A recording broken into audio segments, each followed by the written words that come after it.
آج کی press conference کرنے کا بنیادی مقصد جو 26ویں آئینی ترمیم کے حوالے سے بہت ساری چہمہ گوئیاں جو پچھلے کئی ہفتوں سے چل رہی تھی، بہت سارے مفروضوں کے اوپر بات کی جا رہی تھی، بہت سارے الزامات لگائے جا رہے تھے، بہت ساری من گھڑت کہانیوں کو بنایا جا رہا تھا۔ ویسے تو 26ویں ترمیم کے پاس ہونے کے بعد وہ تمام مفروضے دم توڑ گئے ہیں۔ ایک بار پھر یہ ثابت ہوا کہ جو لوگ عموماً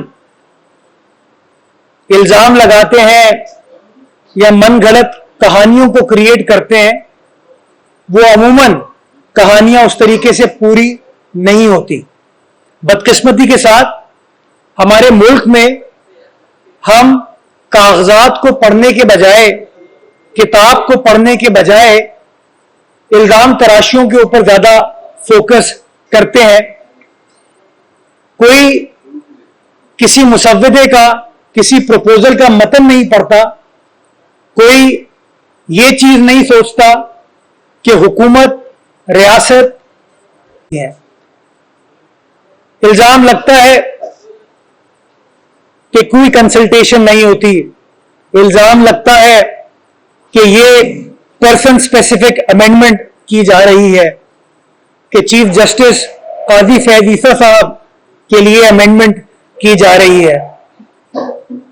کوئی یہ کہتا ہے کہ ہم فلاں جج صاحب کے ساتھ ہیں، کوئی یہ کہتا ہے ہم فلاں جج صاحب کے ساتھ ہیں۔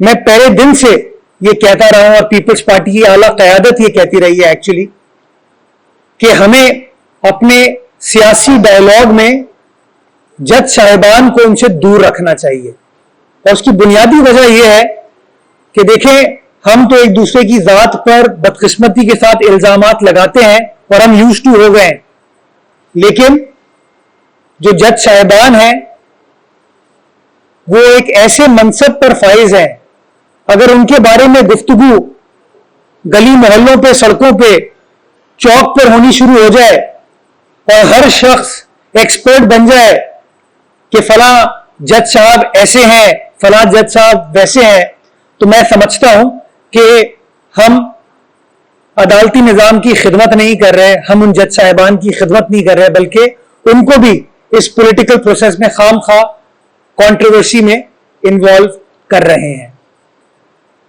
پیپلز پارٹی جو کہ اس خوبصورت کاغذ کی کتاب کی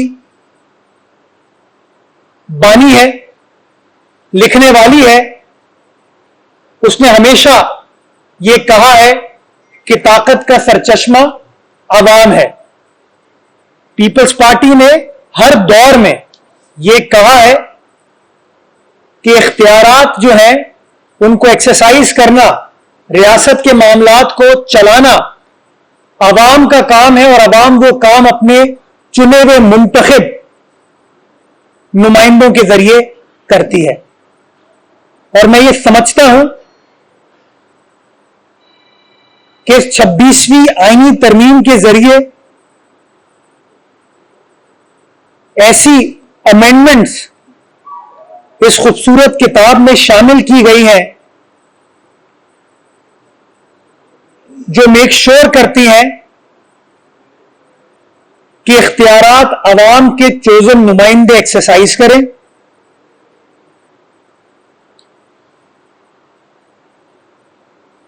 جوڈیشری انڈیپینڈنٹلی کام کرے،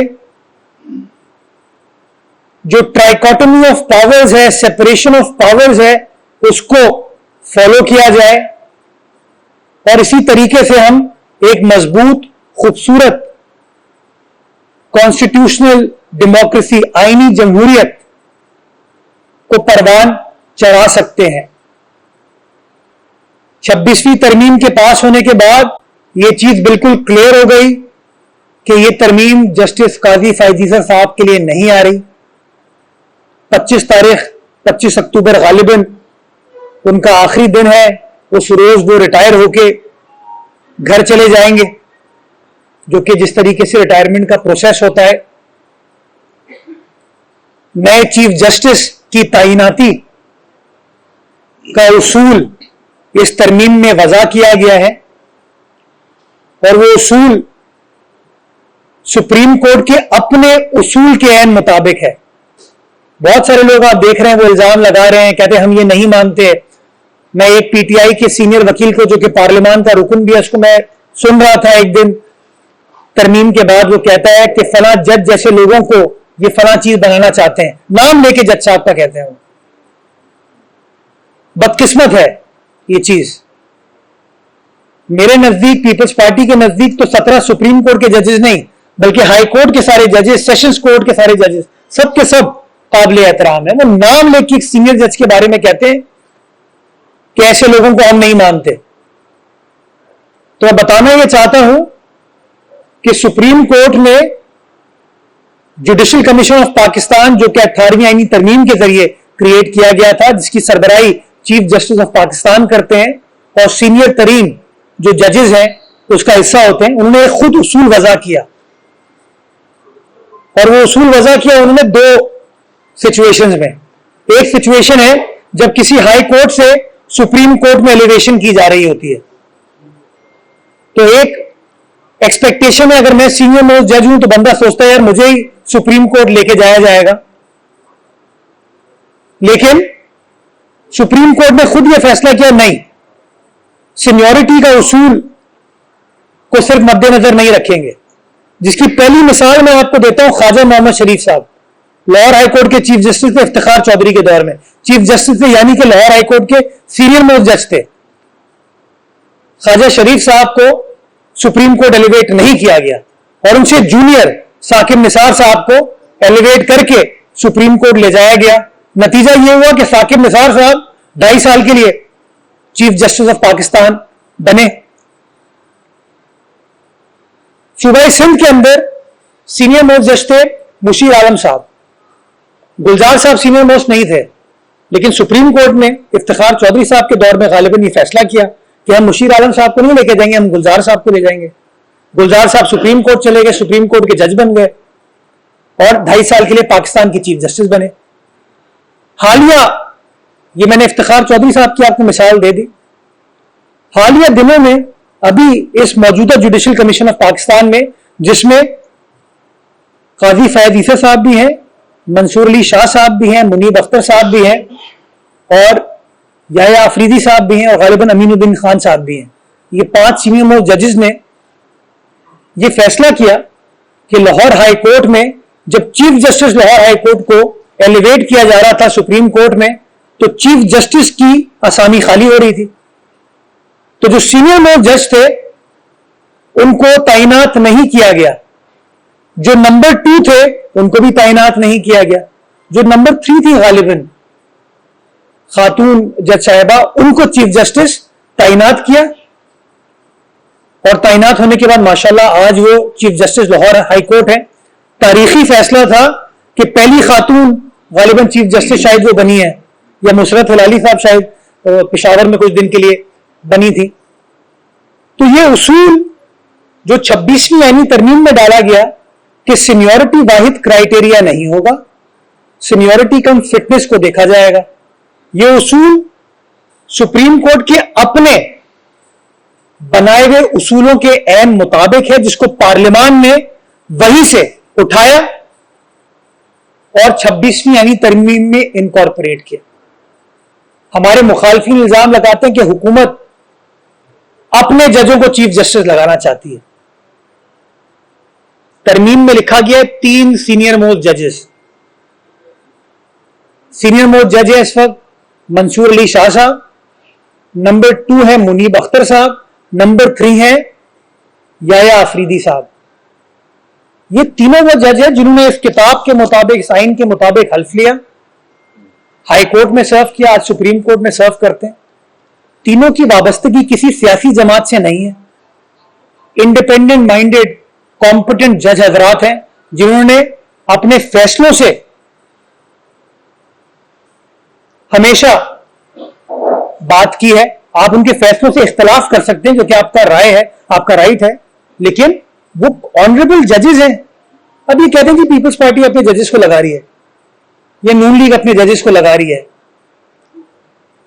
جو سٹنگ ججز ہیں, سینئر موسٹ ججز ہیں, جو اصول سپریم کورٹ کا اپنا جاری کردہ ہے, اس کے ان مطابق یہ فیصلہ کیا گیا. خدا را چیزوں کو پولیٹیسائز نہ کرے. 4 بجے غالباً اس کمیٹی کا اجلاس بلا لیا گیا ہے. 12 ممبران اس کمیٹی کا حصہ ہوں گے, اور اس ترمیم میں اصولاً تو لکھا جاتا ہے بائی میجورٹی فیصلہ ہوگا. اس ترمیم میں ہم نے لکھا ہے کہ 2/3 اکثریت سے فیصلہ کیا جائے گا, یعنی کہ کوئی حکومت اکیلے یہ فیصلہ نہیں کر سکتی. 2/3 اکثریت کے ساتھ یہ فیصلہ کیا جائے گا. 12 جو اراکین ہیں اس میں 4 سینٹ کے ہیں, 8 قومی اسمبلی کے ہیں, اور ہر سیاسی جماعت کی اس کے پروپورشن کے حساب سے نمائندگی اس کمیٹی میں موجود ہے. میں امید کرتا ہوں کہ یہ تمام جو اراکین ہیں مختلف سیاسی جماعت کے, انکلوڈنگ پی ٹی آئی, وہ شامل ہوں گے اس ڈسکورس میں, اور یہ جو فیصلہ آئین کے مطابق کرنا ہے, اس فیصلے کو کرنے میں ہم کامیاب ہو پائیں گے, اور پھر چیف جسٹس صاحب کی تعیناتی ہو جائے گی. دوسری بات لوگ کر رہے ہیں اس ترمیم کے خلاف کہ آپ نے جوڈیشل کمیشن آف پاکستان کی حیثیت کو تبدیل کر دیا. بڑے احترام کے ساتھ 18ویں آئینی ترمیم جب آئی تھی, جب پاس ہوئی تھی, تو اس کے اندر 2 فورمز تھے. ایک فورم بنا جوڈیشل کمیشن آف پاکستان, اور دوسرا فورم بنا پارلیمنٹری کمیٹی. جوڈیشل کمیشن فیصلہ کرتی تھی جج صاحبان کی تعیناتی کا, اور اس کی توثیق کے لیے وہ معاملہ پارلیمان آتا تھا, اور پارلیمان کی منظوری کے بعد وہ جج صاحبان تعینات ہو جاتے تھے. ایک بڑا اچھا بیلنسڈ طریقہ تھا کہ انڈیپینڈنٹلی سارا کام ہو اور پارلیمان کی اوور سائٹ ہو اس کے اندر. ایک تو یا تو سو موٹو پہ فیصلہ کر دیتے تھے, یا کوئی پٹیشن فائل ہو جاتی تھی, یا اس کے اوپر فیصلہ آ جاتا تھا. تو منیر بھٹی کیس فائل ہوا, اور منیر بھٹی کیس میں یہ فیصلہ کر دیا گیا کہ پارلیمانی کمیٹی تو یہ کام نہیں کر سکتی, اور حکومت کو, ہماری حکومت تھی, بدقسمتی کے ساتھ گھٹنے ٹیکنا پڑے, اور 19ویں ترمیم کی گئی جس کو آج ہم سمجھتے ہیں نہیں کرنی چاہیے تھی. پریشر کو فیس کرنا چاہیے. ہر چیز کا فیصلہ اس کتاب میں ہے, اور اس کتاب کو لکھنے والے, بنانے والے پارلیمانی اراکین ہیں. بہرکیف وہ 19ویں ترمیم ہوئی, جس کے بعد سارا طاقت کا منبع جو ہے وہ جوڈیشل کمیشن بن گیا. اس جوڈیشل کمیشن میں نہ بار ایسوسی ایشن کو اجازت تھی کسی جج صاحب کا نام دینے کی, نہ اٹارنی جنرل کو اجازت تھی, نہ وفاقی وزیر قانون کو اجازت تھی.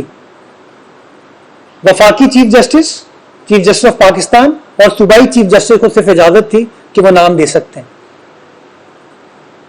پچھلے 6, 7, 8 سالوں میں سے بڑی ڈیبیٹ ہوئی. بار کاؤنسلز نے, حکومت نے کہا یہ کیسے ہو سکتا ہے کہ نام ہم پروپوز نہ کر سکیں. جوڈیشل کمیشن آف پاکستان کے رولز بھی بن رہے تھے اس حوالے سے, جس کے اوپر یہی ڈیلیبریشنز کی جا رہی تھی. اس 26ویں آئینی ترمیم کے ذریعے پارلیمانی کمیٹی کو ختم کر دیا گیا, کیونکہ اس کی کوئی فوقیت تھی نہیں, کوئی فائدہ نہیں تھا. صرف TADA ملتا تھا میٹنگ اٹینڈ کرنے کا, لیکن وہ کر کچھ نہیں سکتی تھی. تو فیصلہ یہ ہوا کہ بھائی 4 پارلیمانی اراکین کو اس جوڈیشل کمیشن کا حصہ بنا دیا جائے. وہ 4 اراکین کا تعلق, 2 کا تعلق قومی اسمبلی سے ہوگا اور 2 کا تعلق سینٹ سے ہوگا. اور فیصلہ یہ کیا گیا کہ 4 اراکین حکومت کے نہیں ہوں گے. 2 کا تعلق ٹریجری سے ہوگا, 2 کا تعلق اپوزیشن سے ہوگا. یعنی کہ کوئی حکومت کنٹرول نہیں کر رہی اس کو. اور آپ کو پتا اپوزیشن کتنی محبت کرتی ہے حکومت سے ہر دور میں. فیصلہ ہوا کہ کسی خاتون کو یا کسی مائنورٹی سے تعلق رکھنے والے شخص کو, جو ٹیکنوکریٹ ہو, جو سمجھ بوجھ رکھتا ہو ان معاملات کی, اس کو بھی شامل کر دیا جائے, تاکہ کلیکٹو وزڈم کے ساتھ جج صاحبان کی تعیناتی کی جائے, ڈیلیبریشن کے ساتھ کی جائے. جو عوام کے چوزن نمائندے وہ بھی بار ایسوسی ایشن والے بھی اور جج صاحبان مل کے کنسنسس تک پہنچے. اسی 26ویں آئینی ترمیم میں ایک ڈیمانڈ بڑے لوگوں کی تھی کہ بھٹو صاحب نے جب آئین پاس کیا تھا، مفتی محمود صاحب، حفیظ پیردادا صاحب، بزنجو صاحب، ولی خان صاحب، ججز کی ایج تھی 40. جب آپ ہائی کورٹ کے جج تعینات ہوتے تھے تو منیمم ایج تھی 40. ضیاء الحق نے اس ایج کو چینج کر کے 45 کر دیا. ہم نے ایک بار پھر بھٹو شہید کے اس آئین کو ریسٹور کرنے کی بات کرتے ہیں، ہم ایج کو 40 پر لے گئے. جو تاثر یہ دیا جا رہا ہے کہ عدلیہ انڈیپینڈنٹ نہیں رہی، میں پوچھنا چاہتا ہوں کہ کس بیسس پر آپ یہ کہتے ہیں؟ کیا فیصلے آپ سرنڈر کریں گے؟ کیا فیصلے آپ وزیر قانون کریں گے؟ کیا فیصلے آپ صحافی حضرات کریں گے؟ فیصلے تو وہی معزز جج صاحبان آئین و قانون کے مطابق کریں گے. ان کے معاملات میں حکومت کا، پارلیمان کا کوئی لینا دینا نہیں ہوگا. صرف ایک چیز ایڈ کی گئی ہے کہ ججز کی پرفارمنس کو ایویلویٹ کیا جائے گا، اور ایویلویٹ کون کرے گا؟ حکومت نہیں کرے گی، پارلیمان نہیں کرے گا، جوڈیشل کمیشن آف پاکستان کرے گا، جس کے سربراہ کون ہے؟ چیف جسٹس آف پاکستان ہے. اور اگر کوئی جج صاحب کی پرفارمنس صحیح نہیں ہوگی جوڈیشل کمیشن آف پاکستان کی دانست میں، تو وہ پھر ان کو کہیں گے کہ بھائی یہ ایشوز ہیں، اس کو ایڈریس کر لیں. ایسی چیزیں ایوالو ہوتی ہیں، بہتر بنایا جاتا ہے. یہ تو نہیں ہے نا کہ پرویز مشرف کی طرح آئے اور کہا آپ جج صاحب نہیں ہو، گھر چلے جاؤ. طریقہ کار وضع کر رہے ہیں.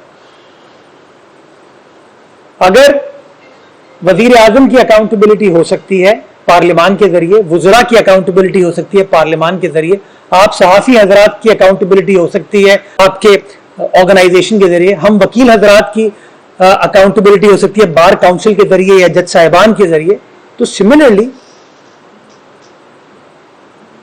جج صاحبان کی بھی پرفارمنس کو ایویلویٹ کیا جائے گا.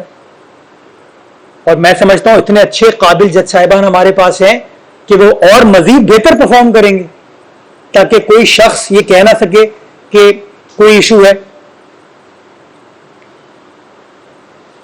شریعت کورٹ کا فیصلہ تھا کہ اسلامک بینکنگ سسٹم کو رائج کر دیا جائے گا پاکستان کے اندر، اس چیز کو انکارپوریٹ کر دیا گیا ہے. میں سمجھتا ہوں وقت کی اہم ضرورت تھی یہ ترمیم، جس ترمیم کو کرانے کے لیے بلاول بھٹو زرداری صاحب نے بحیثیت چیئرمین پاکستان پیپلز پارٹی کے، بحیثیت ممبر قومی اسمبلی کے، بحیثیت میں تو سمجھتا ہوں قانون دان ہے، اور جس طریقے سے وہ انگیج کر رہے تھے اس معاملے پہ، انہوں نے ایک لیڈ رول ادا کیا اور نیشنل کنسنسس بلڈ کرنے میں بڑا اہم کردار تھا ان کا.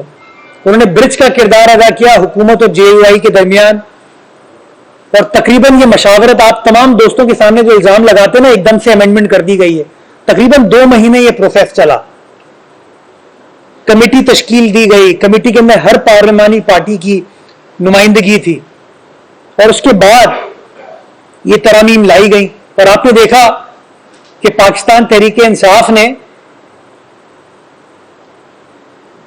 وہ چاہتے تو اپنے تمام کے تمام ووٹ ڈال سکتے تھے اس امینڈمنٹ کے خلاف. انہوں نے بھی فیصلہ یہ کیا کہ ہم ووٹ نہیں ڈالتے. غالباً سینٹ میں 65 اراکین جو کہ 2/3 اکثریت سے اوپر ہے، انہوں نے اس ترمیم کے حق میں فیصلہ دیا، ووٹ دیا، اور غالباً 4 اراکین تھے جنہوں نے خلاف فیصلہ دیا. تاریخ یہ نہیں سوچے گی کہ پی ٹی آئی نے بھرپور طریقے سے اس کی مخالفت کی. تاریخ میں تو یہ لکھا جائے گا 65 لوگوں نے اس کے حق میں فیصلہ دیا، صرف 4 لوگ تھے جو خلاف تھے. اور قومی اسمبلی میں 225 افراد نے یہ فیصلہ دیا، اور غالباً 12 پی ٹی آئی کے ممبران تھے جنہوں نے اس کے خلاف بات کی. تو تاریخی اعتبار سے بھی پی ٹی آئی نے، میں سمجھتا ہوں انگریزی میں وہ کہتے ہیں ایکویسنس ورڈ، اس ترمیم کے حوالے سے انہوں نے بڑا اہم کردار ادا کیا. اور سونے پہ سہاگا یہ ہوا کہ اگلے دن ترمیم پاس ہوئی ہے اتوار کو، بلکہ پیر کی صبح فجر کے وقت، جب 9:30 بجے سپریم کورٹ میں پی ٹی آئی کا ایک آئینی کیس لگا تو پی ٹی آئی کے وکیل سینیٹر علی ظفر صاحب نے سپریم کورٹ میں یہ سٹانس لیا کہ سر اب آپ یہ کیس نہیں سن سکتے، 26ویں آئینی ترمیم پاس ہو چکی ہے۔ اب یہ سوچئے کہ وہ کہتے ہیں ہم مخالف ہیں اس کے، ہم مخالفت کرتے ہیں، لیکن جہاں ان کو سوٹ کرتا ہے تو کہتے ہیں فائدہ بھی لے لو۔ آپ کو یاد ہوگا نیب کے قانون میں بھی کہا نیب کی ترمیم شریف برادران نے اپنے لیے کی ہے، حکومت نے اپنے لیے کی ہے۔ جب ترمیم پاس ہو گئی اس کے اگلے دن خان صاحب نے درخواست دائر کی کہ میرا اس ترمیم کے تحت اب کیس نہیں بنتا۔ یہ سارے فیکٹس ہیں، حقائق ہیں، ریکارڈ پر ہیں یہ چیزیں۔ یہ تو نہیں ہو سکتا نا میں پک اینڈ چوز کروں۔ تو میں بتانا یہ چاہ رہا تھا کہ مسلسل کانسٹنٹ جدوجہد بلاول صاحب کی، پیپلز پارٹی کی، اس نے اس ترمیم کے پاس ہونے میں، آئینی طریقے سے پاس ہونے میں اس کی راہ ہموار کی۔ اوور ویلمنگ میجورٹی سے پاس کرائی گئی اور مخالفت بالکل نیگلیجبل اس چیز کی رہی۔ بہت خوشائن چیز ہے۔ میں پیپلز پارٹی کو مبارکباد پیش کرنا چاہوں گا، چیئرمین پیپلز پارٹی کو مبارکباد پیش کرنا چاہوں گا کہ جس بردباری کے ساتھ، تحمل کے ساتھ ان نے اسلام آباد میں تمام سیاسی جماعتوں کے ساتھ انگیج کیا، وہ قابل ستائش ہے۔ میں تمام اور سیاسی جماعتوں کو، جس میں نون لیگ بھی ہے، ایم کیو ایم بھی ہے، جے یو آئی بھی ہے، اے این پی بھی ہے، ان سب کو خراج تحسین پیش کرنا چاہوں گا کہ آپ کی سپورٹ سے اس ترمیم کو ہم پاس کرنے میں کامیاب ہوئے۔ اور میں لوگوں کو یہ کہنا چاہوں گا کہ ایک بار پھر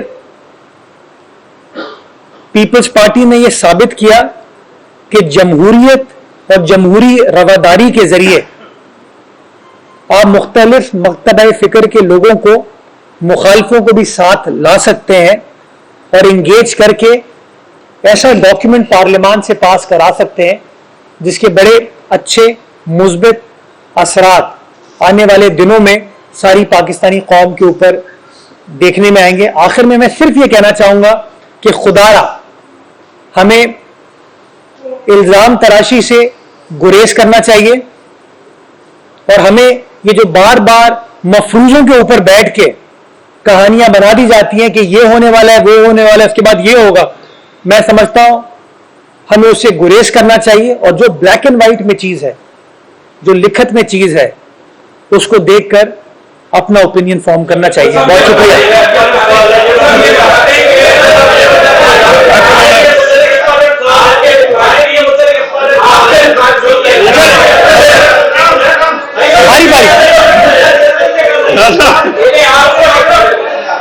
سنجے چل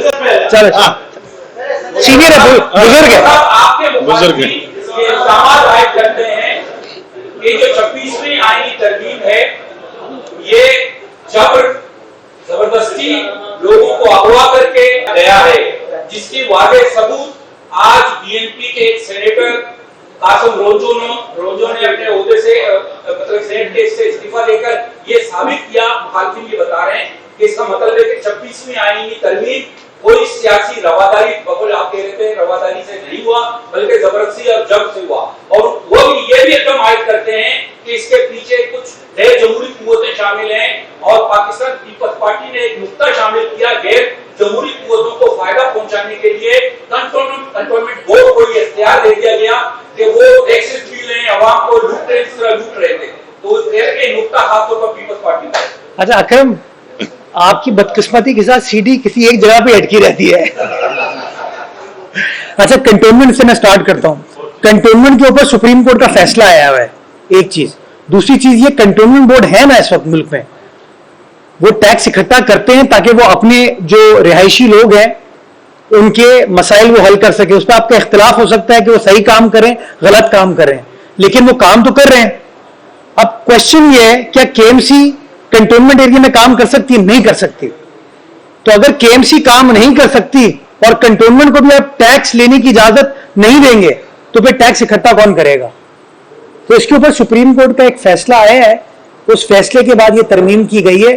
میرا اس میں اپنا ماننا ہے, کیونکہ میں خود ایک لوکل گورنمنٹ سے میرا تعلق ہے, اگر آپ لوکل گورنمنٹ کے آپ گلے کو یہاں بند کر دیں گے, ناک کو بند کر دیں گے, سانس نہ لو, تو کیسے چلے گی؟ تو فائنینشیل معاملات کسی بھی لوکل گورنمنٹ کے لیے سانس کے برابر ہوتے ہیں. ٹیکس اکٹھا کرنا ان کا رائٹ ہے, ان کو ٹیکس اکٹھا کرنے دیں. آپ کا اختلاف اگر ان کی پرفارمنس پہ ہے کہ وہ کام نہیں کر رہے, وہ آپ بالکل سوال اٹھائیں کہ وہ صحیح کام نہیں کر رہے, نمبر ایک. نمبر دو, آپ نے کہا اتنا جبر تھا, اتنا جبر تھا, اتنا جبر تھا, پوری آپ نے ساری کہانی بتا دی. اگر جبر ہوتا تو پھر 3/3 اکثریت سے پاس ہوتا قانون. آپ یہ کہنا چاہ رہے ہیں کہ علی ظفر صاحب کو ہم نے کہا تھا بائیک آؤٹ کرو؟ کیا ہم نے کہا تھا شبلی فراز صاحب کو کہ آپ سینٹ کے اندر نہ آئیں, ووٹ نہ دیں؟ کیا ہم نے کہا تھا علی محمد خان صاحب کو کہ آپ نہ آئیں؟ یہ اتنے ننھے ہیں. دیکھیں, یہ وہی لوگ ہیں جو ماضی میں الزام یہ لگا رہے تھے کہ ساری ترامیم قاضی صاحب کے لیے کی جا رہی ہیں, کیونکہ ان کی سوچ ہی انفرادی ہے. یہ عمران خان صاحب کے علاوہ کچھ اور سوچتے نہیں ہیں. اور آپ یقین جانے, میرا اپنا ماننا ہے کہ جب پی ٹی آئی والے خان صاحب سے ملنے گئے ہوں گے نا, تو خان صاحب نے ایک ہی بات کی ہوگی, میں اس حال میں پڑھا ہوں, تم لوگ تو اتنے اچھے لگ رہے ہو. تو بدقسمتی کے ساتھ یہ الزام باتیں ساری کرتے رہتے ہیں. ترمیم بہت بری ہے, اگلے دن عدالت میں کہتے ہیں کہ ہمارا کیس آپ نہ سنیں. کیوں؟ کیونکہ ترمیم آ چکی ہے. تو آپ پک اینڈ چوز تو نہیں کر سکتے. باقی میرا ماننا بحیثیت سیاسی کارکن کی یہ ہے کہ اگر میں اپنے ضمیر کے مطابق ووٹ دیتا ہوں اور میرا اپنی سیاسی جماعت سے اختلاف ہے, تو پھر میرے پاس یہ رائٹ نہیں ہے کہ اپنی سیاسی جماعت کے ساتھ رہوں. تو میں سمجھتا ہوں انہوں نے گریس کے ساتھ فیصلہ کیا ہے. اور بی این پی کے غالباً وہ واحد رکن تھے, نسیمہ صاحبہ جو ہے نا, وہ انڈیپینڈنٹ غالباً جیتی تھی. تو اس کے اوپر الزام تراشی ہمیشہ چلتی رہیں گی, اس کی انویسٹیگیشن ہو جانے دیں.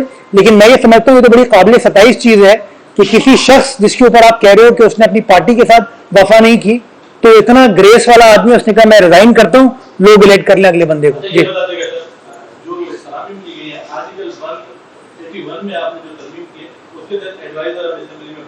یہ 181 نہیں ہے, 111.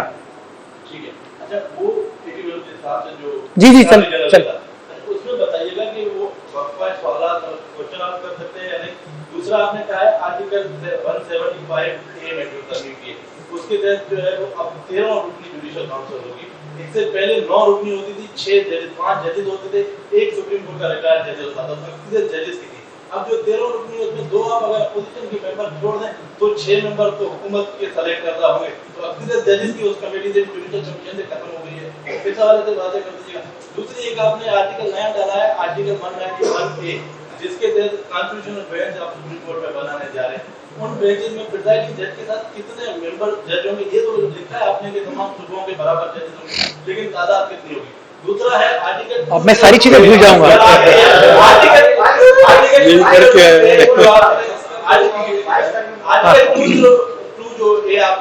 پروونس والے جو صوبائی ہائی کورٹ ہے وہاں پر جو ہے ہیڈ آف کانسٹیٹیوشنل بینچ کا ہوگا جج, لیکن اس میں ممبر کتنے ہوں گے ان کی تعداد بتاتا ہوں. خیر, اچھا آپ نے جو ایڈوائزر والی بات کی, اس کے اندر بنیادی طور پہ وفاقی ایڈوائزر اور صوبائی ایڈوائزر دونوں ہو سکتے ہیں. وفاق میں 5 ہو سکتے ہیں, صوبے میں 5 ہو سکتے ہیں, یہ آئین میں لکھا ہوا ہے 18ویں ترمیم کے بعد. وفاق کے ایڈوائزر پارلیمانی پروسیس میں حصہ لے سکتے ہیں, سوال جواب میں حصہ لے سکتے ہیں, وہ ووٹ نہیں کر سکتے. صوبے کے جو ایڈوائزر ہیں وہ اپنی اسمبلی میں نہیں بیٹھ سکتے, وہ سوال جواب میں حصہ نہیں لے سکتے. تو ہم نے فیصلہ یہ کیا کہ جی جو صوبائی ایڈوائزر ہے اس کو بھی اسی اصول کے مطابق صوبے کی اسمبلی میں بیٹھنے کی اجازت دیں, تاکہ وہ بھی سوالوں کا جواب دے سکے. وہ ووٹنگ میں شریک نہیں ہوگا. میں سمجھتا ہوں زیادہ ٹرانسپیرنسی بڑھے گی, اکاؤنٹیبلٹی ان مشیران کی بڑھے گی. نمبر 1. نمبر 2, آپ نے جو سوال پوچھا جوڈیشل کمیشن کے بارے میں, مجھے بڑی خوشی ہوئی کہ آپ پڑھ کے آئے چیز. 5 جج صاحبان ہیں اس کے اندر, رائٹ, اور 2 اپوزیشن والے ہیں, تو کتنے ہو گئے؟ 7 ہے. تو 13 میں سے 7 کتنے ہوئے؟ تو میجورٹی کس کی ہوئی؟ اچھا نہیں, میں ابھی سنجے, مجھے آپ سینئر ہو گئے, مجھے پتا ہے, جواب تو دے دیں نا, مٹھائی آپ نے کھلائی نہیں. میں گزارش یہ کرنا چاہتا ہوں, 5 جج صاحبان ہوں گے,